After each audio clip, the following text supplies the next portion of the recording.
असाच एक प्रकार जे तुम्ही म्हणताय वेगवेगळे विषय आणले जात आहेत. कल्याण डोंबिवली महानगरपालिकेनं मांस विक्री बंदी, कत्तलखाना बंदी 15 ऑगस्टच्या निमित्तानं नाही मी आमच्या लोकांना सांगितलं ते चालू ठेवा म्हणून.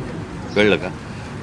पहिली गोष्ट आपण बघितली पाहिजे, महानगरपालिकेला या सगळ्या गोष्टींचे अधिकार नाहीत आणि कोणी काय खावं आणि कोणी काय खाऊ नये याचे निर्णय सरकार आणि महानगरपालिकांनी करू नयेत.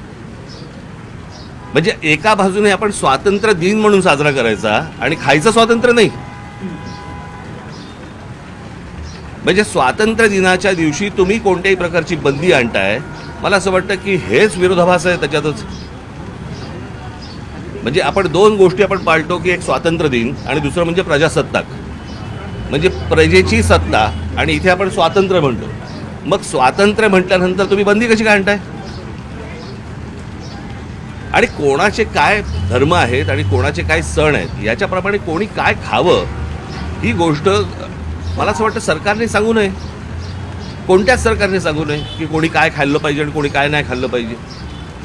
मी आत्ता कोणाकडं तरी ऐकलं की ह्या 1988 साली काहीतरी हा कायदा वगैरे आणला आहे. मला असं वाटतं तो 88 साली आणला असेल, नाही तर आत्ता आणला असेल. मला असं वाटतं कोणत्याही सरकारने या गोष्टींचा विचार केला पाहिजे की स्वातंत्र्य दिनी आपण लोकांचं स्वातंत्र्य हिरावून घेतो आहोत.